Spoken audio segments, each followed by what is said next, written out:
Morning. Start in just a second. Welcome, welcome.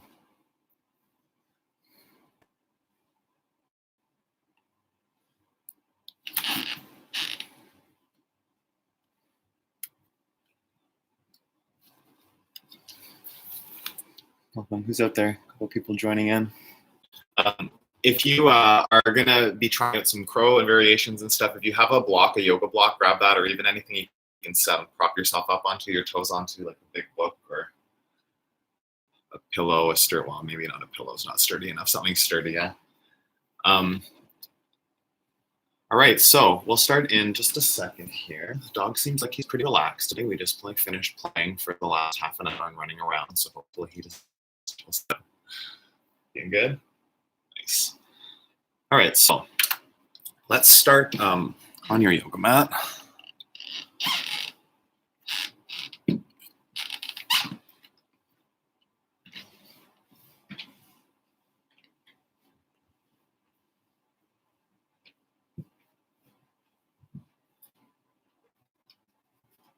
Good morning. If you're joining me later on, welcome. If you're here with me right now, welcome. So we're going to go through some kind of tips and tricks to get into crow, and then a little bit of work inside crow. Most of the focus is going to be on crow pose.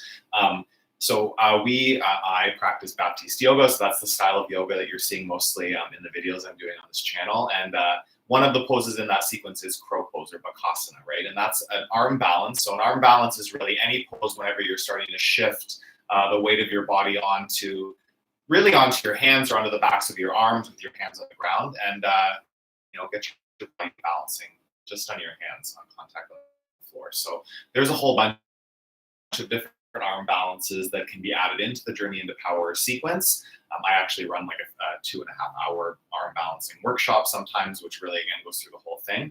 But what I want to be doing every Friday is doing these mini workshops. And I was even thinking moving forward, maybe I'll start to do like an advanced pose, more to come. Subscribe to the channel if you have wrist stretches, because it's really important whenever we're getting into that weight in our hands and balancing on the hands. You don't want to just go right into it with cold wrists, right? We'll do this, and then we'll do a few sun salutations just for like a few minutes, and then move into the balancing. Your fist, change directions, big circles, just getting that, like starting to bring mobility to the wrist, starting to feel out like if there's any weird stuff going on in there.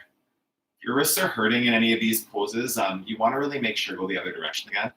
You really want to make sure you're grounding through your knuckles. We'll talk about that. It's not just putting pumps in the back, opposite direction. One more time. Circle. Like make a stop sign. You're going to put your opposite hand across your fingers, and then you'll draw back. Warning. What does that say? Connection is unstable. Please call. Okay, so so you're just going to put your hand across your fingers and start to pull back. So you're doing stretch like this in the wrist, pushing fingers and palm back towards your forearm. Just have your hands at heart center. Basically, let's do that actually. So hands in prayer, and then just tilt to one side. So push the right hand into the left and get that stretch across the wrist. And put some force there. So you're pushing right hand into the left and resist it with the left. You can still have Ujjayi breath present.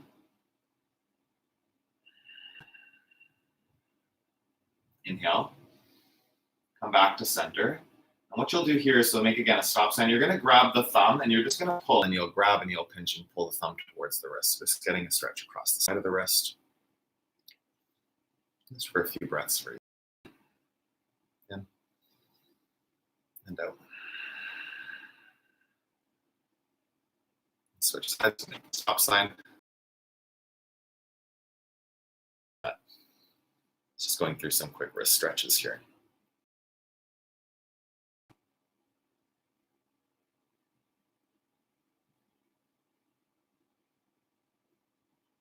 Anything that happens, okay? Okay, so those are good wrist stretches. We've done a couple of those. I want you to come back onto your hands and knees now. So on your yoga mat, and move into a tabletop position. And what you're going to do here is you're just going to lean forward so the shoulders come in front of the wrists. This is getting a similar stretch. We're just really moving through the shoulders just in front of the wrists. Come back, and then you'll turn your hands around, so face them the opposite direction. Fingertips face back towards your knees. And then you'll do that again. Forward. Come back. Let's do it a couple of times, shifting forward, shoulders in front of the wrists. And jump into tabletop position. Curl your toes under if they're not already, and then lift your hips back to downward facing dog. Ground down through your heel. And fold. Extended mountain pose, reach to the ceiling. And then fold forward. Halfway lift, long spine. Plant your hands high to low plank. Really ground through all your knuckles. Start to get feeling that in your hands. Lower down. Big breath out. Spread your fingers and toes. Get rooted through every knuckle. You really want to feel the full hand pressing into the mat. No gripping, right? No knuckles lifted. Root down every finger. Press the floor away. Step onto your toes. Bend your knees. Round down your hands. Step between your hands. Halfway lift. Fold. Extended mountain. Again, press your feet. Reach. Spark your fingers. Fold forward. Hug into your legs. Halfway lift. Long spine. High to low plank. Ground every knuckle as you lower down. Really feel the hands. Into that feeling of your hands connected to your mat. You want to be really familiar with that. That'll be all that's there. If you're a crow or a side crow. Press the heels down. Belly strong. Soften the joints a little bit. Lift up onto your toes. Bend your knees. One more flow. Step between your hands. Halfway lift. Fold. Extend it out. And again, reach to the ceiling. Press your feet down. Fold. Hug your chest to your thighs. Halfway lift. High to low plank. Knuckles. Ground. Root the hands. Upward facing dog. Downward facing dog. Take a breath in. Press down. Come down onto your knees. Okay, so crow pose. Crow is in the sequence. It's just about halfway through, actually, is whenever crow pose happens.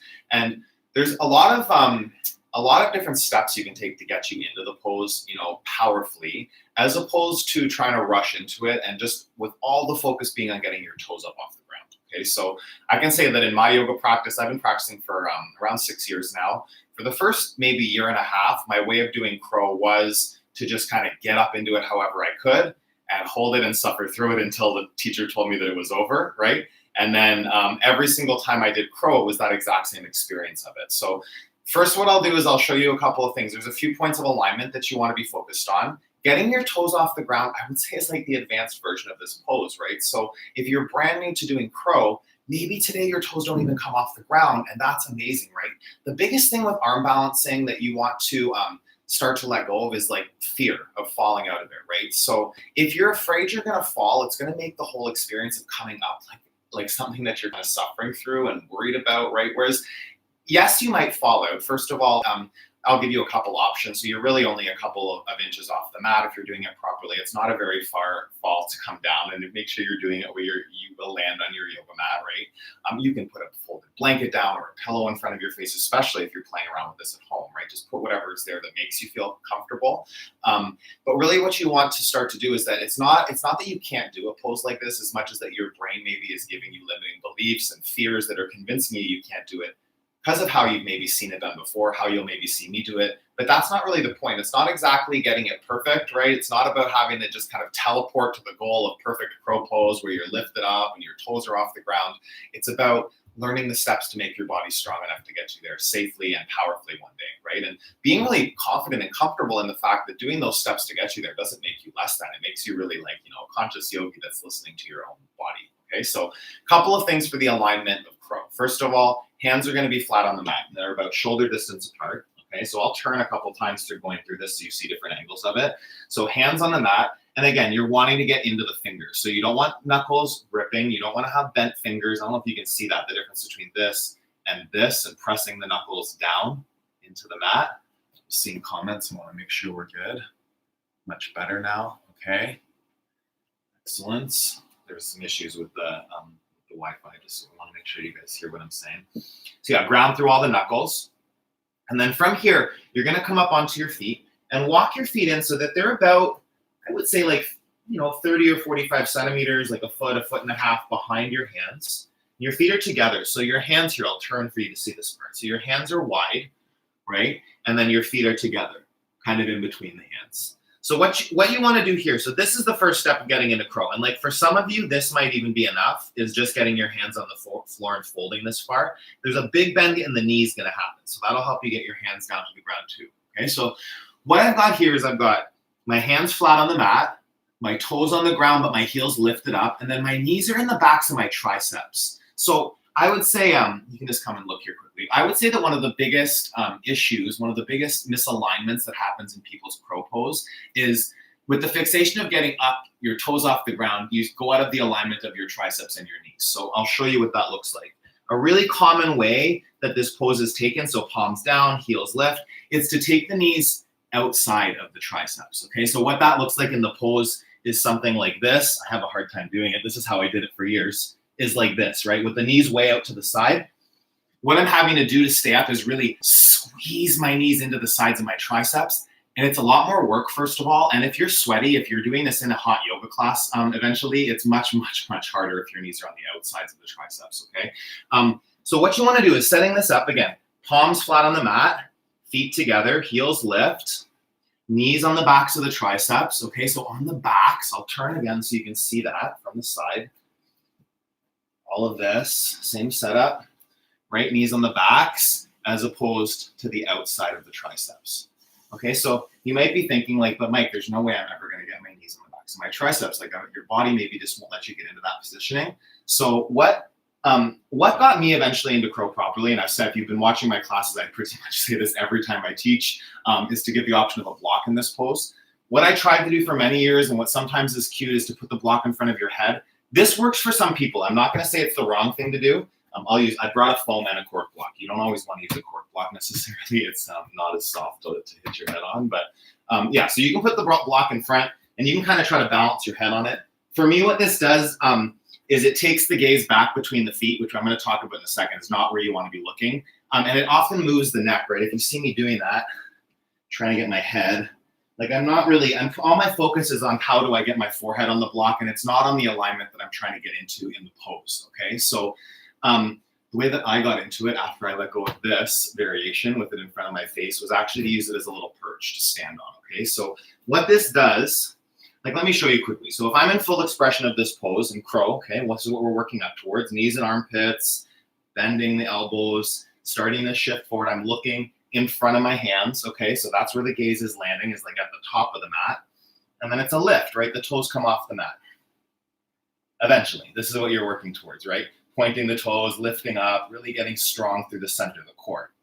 So what a block does here is it actually brings the floor up higher so that you're in the proper alignment of the pose and you're in the form of the pose with your toes off the ground, but you're not actually off the ground, right? So block comes down, set up the pose, hands down. I bring my feet on the block, right?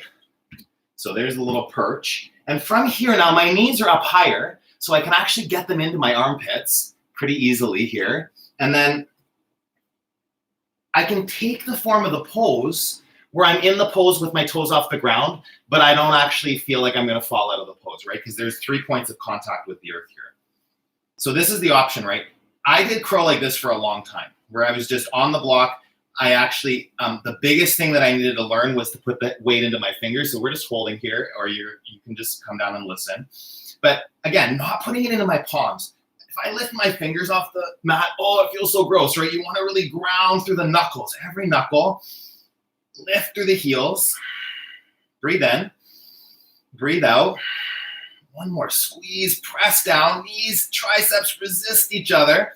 And then release. Step down off your block if you're on it. Come down to your knees. Okay, so that seems kind of anticlimactic that that's what I'm telling you to do if you want to get into crow. But really, I promise you that if you just felt that, you should have really felt that. It's a full body workout still to be in crow with your toes on the block. If you're someone that's done crow in your practice for years, and you're kind of like, oh shit, that's me, excuse my language, that's me that has my knees on the outside of my triceps, right? You just want to start to, you might not be able to get up into crow at all with your knees on the backs of your triceps, okay? And something that I really noticed whenever I shifted my practice into, getting onto the block and getting my knees into the proper positioning, yes, it does kind of cause, just want to see what's here. Nancy is saying, so I'm not supposed to put the block under my forehead, which is what I do in class. I wouldn't say you're not supposed to. I would just say my experience that I know that I kept having was that, like I said, every time I would try to get my head on the block, it forced me to look back, and then it's almost like I'm in a somersault out of the pose every single time, right? So I lost track of where I was right now. Anyway, that's okay. So we're gonna move forward. So what I was saying, is that you're gonna get a little bit of it's almost like a bruise, or I don't want to say callus, because it's not like you see a gross callus or anything, but the first couple weeks of doing that proper alignment, the backs of your triceps might feel a bit bruised or sore, right? First of all, you're doing lots of work in your arms, and you're also putting a lot of pressure on that part of the arm, right? After you've done crow properly, in proper alignment for, I don't know, a couple of weeks or a couple of months, then I know for me that just went away. One block might not be high enough, right? If you need two blocks, or a block on a dictionary, or a dictionary and a thesaurus, or whatever you have kicking around, right? This is how you can set it up too, just to get yourself up higher. This is too high for me, but just to demo, right? It's pretty steady, right? I mean, it's not for everybody, right? Be clear on that. This is not the pose that everybody's going to be able to get into, and a lot more people than they think can get into it. A lot more people are able to get into it than they think they can, probably, right? So palms down, knees in the armpits, or at least the backs of the triceps. Then you start to take a bend in the elbows, make a little shelf on the block if you need to. You can switch feet, other toes, point. Maybe both feet lift up. Right? Feel that. Press the knuckles. And if you come down, see, I just almost fell out. My toes are right there on the block. It's not the same as having the ground 10 inches away. Breathe. Press the hands. Stay, and release. Come down. Okay, so those are options to build strength to get you into crow. Okay, you can put the block out in front of your.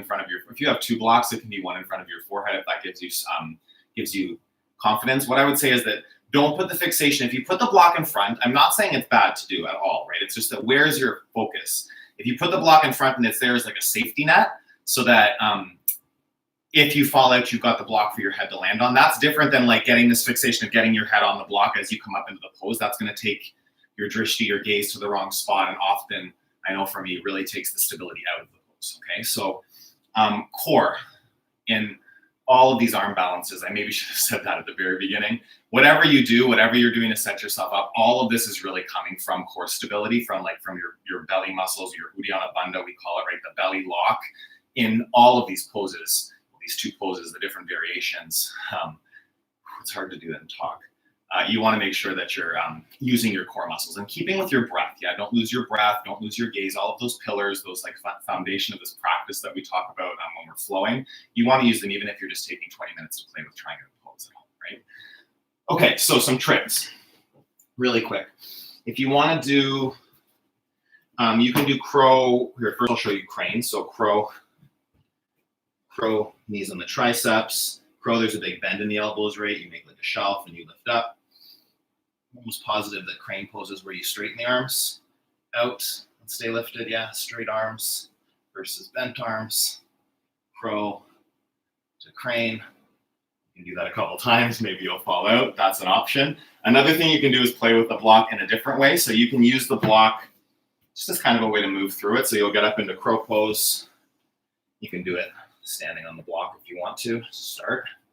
Come up, get into crow, and then play with, you can pick up the block, set it down, keep your gaze at one spot, do that a couple of times. It's just getting familiar with your center of gravity and then playing around with doing things to really challenge that. Yeah, that's an option. Another option, which I'll show you quickly, is crow into tripod headstand. If you don't know how to headstand, I'll try to put a card in here so you can go to my workshop from last week. Was a mini headstand workshop. Classical headstand is the one that I prefer to do, but if you do want to add this into your flow, it's an option to go into a tripod headstand. You would do this safely, right? Feel comfortable getting into a headstand before you try to transition into a headstand from an arm balance, right? So moving into crow, set that up, you come up, and with control, core, you will tuck the chin a bit here, come down to the crown of the head, Didn't maybe hurt as bad as it looked or sounded. And then coming up, tuck, tuck, tuck, up into the headstand from there. And then one that I'm still working on, I can get some days and other days not, is coming back up into crow. So you'll come down and then finding that lift off the ground. Today's not one of those days. Yeah, you can. So a lot of people can do that. There's other tricks that I've still yet to get in my practice, like hopping from down dog into crow. There's definitely some yogis that you can see doing stuff like that. It's really cool. And again, it's just all about, this is a yoga practice, right? So when you think you've got to pose down, there's always things to play with and always things that you can learn to advance your practice, right? Okay, so that's crow. What I want to talk about a little bit less than crow is side crow, variation. So side crow happens just before crow would happen in the practice. So it's happened when we take a chair twist.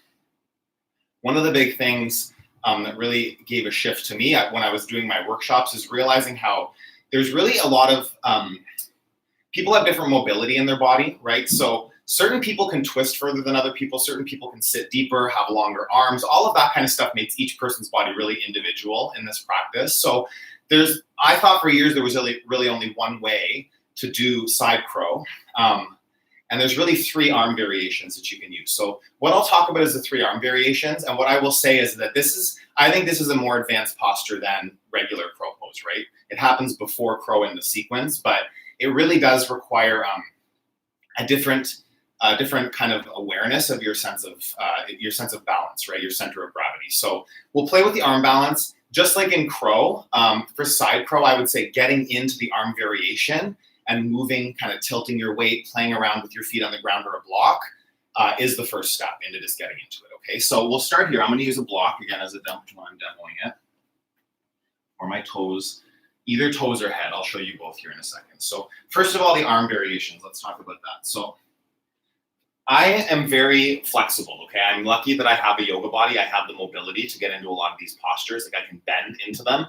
Strength not necessarily always there yet in my body for certain poses. Amazing, so just working on that. But in the chair twist, I've got a lot of mobility that I can get my elbow all the way to my knee. That's not a problem. Like if you can't get here comfortably, then it's going to be a struggle for you to get into side crow probably, especially trying to do the first variation I'll show you. So when coming down, what I'm doing is bringing my knees to the outside of my thigh, okay? So in the way I practice side crow, which I would argue is probably the most, like not the easiest, but the most stable way to do it. It's easy as depending on your body, right? But the most stable way, because you have both arms in contact with your thighs. So I'm not sure what's the best angle to show you the full poses, but so coming into a chair, I'm twisting to the right. So my left elbow on my right knee, my right elbow on my right thigh or outer hip bone. And then I'm gonna come down into a squat and I'm just gonna get my hands on the ground. So this is kind of where you'd start, okay?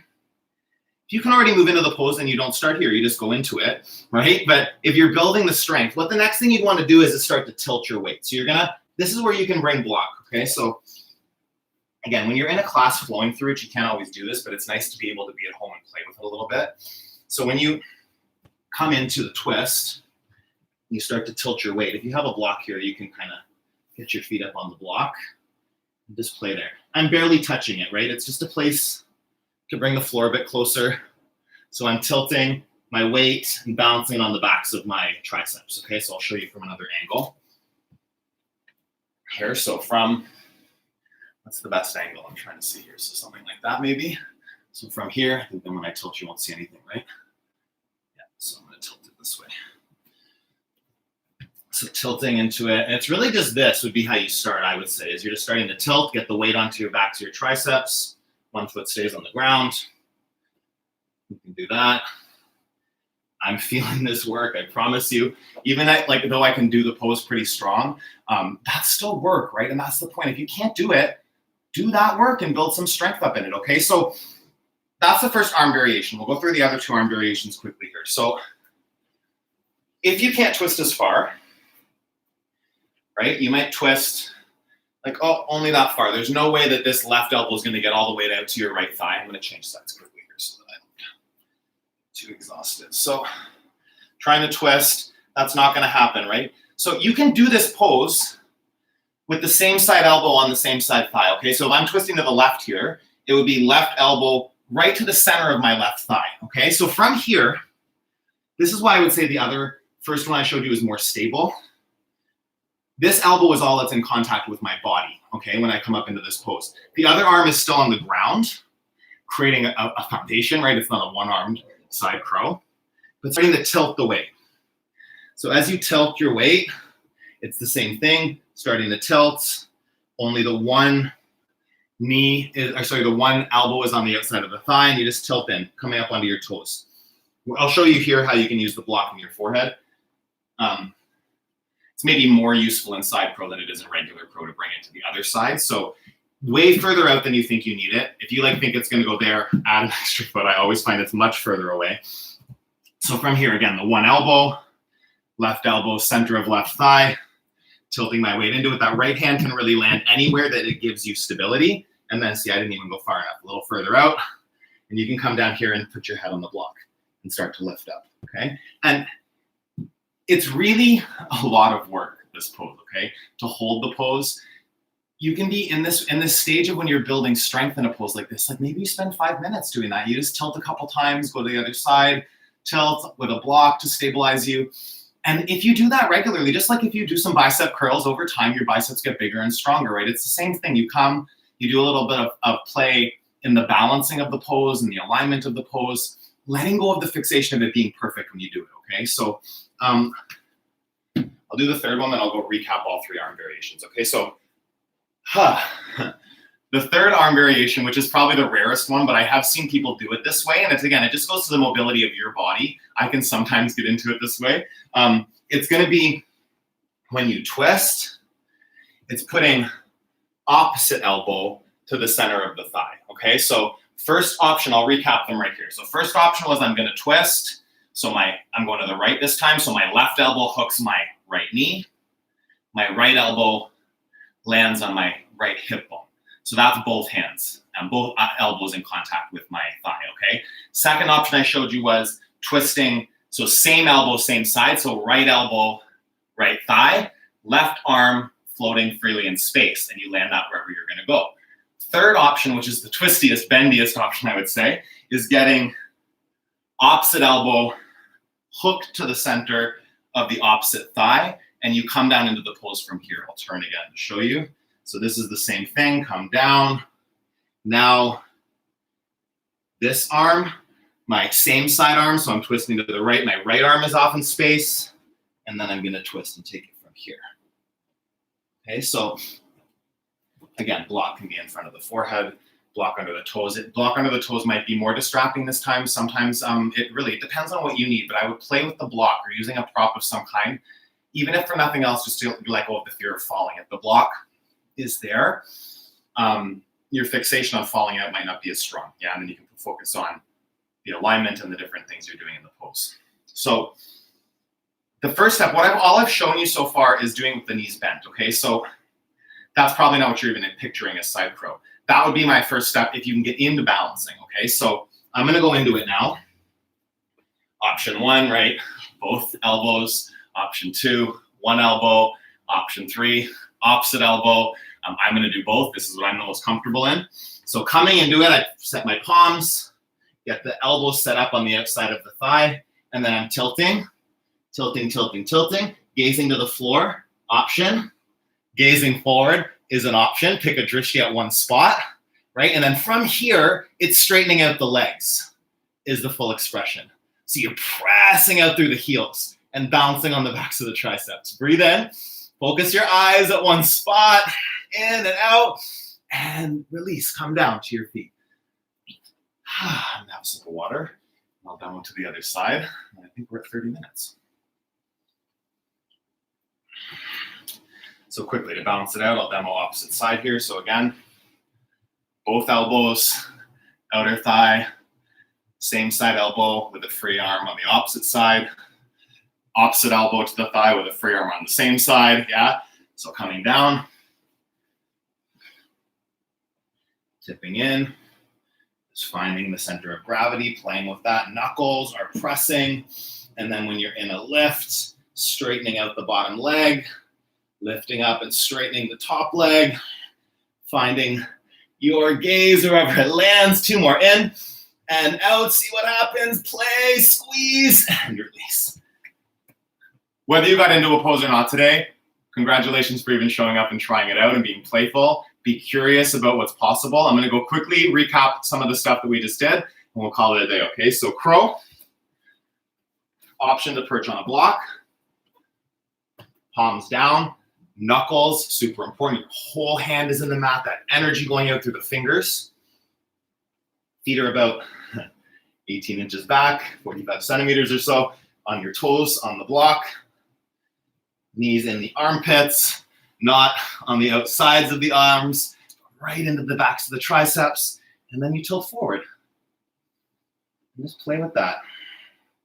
Play with one foot, another foot, both feet, and just being curious with your gaze, good distance out in front of your hands. That's how you play in crow, okay? And then one last time for the arm variations in side crow. Both elbows, one elbow with a free arm on the opposite side, one elbow with a free arm on the same side, yeah? You can come down and keeping the bend in the knees, working through straightening your legs. That's my crow workshop for you guys. So please comment below whether you're doing this with me now or you're doing it at a later time. If I left something out, if you want me to touch on another pose, another arm balance, I do love arm balancing. It's really, for me, was a huge breakthrough in my practice to let go of fear and really let go of limiting beliefs. I had a lot of body image issues, a lot of stories that told me I wasn't able to do certain things. I have a knee injury and all of this kind of mobility stuff. And yoga's completely transformed my body. And I never would have thought, even 3 years ago, that I could do some of the arm balances I can do now, right? So please comment, subscribe, share the channel with anyone you think might be interested, and have an awesome rest of your Friday, or whatever day it is you're watching this. Dog, playing with the dog before is definitely a good one. We had no issues with the buffering. Nancy, how did it go? Did we get into one? You guys still out there? Ladies, should say.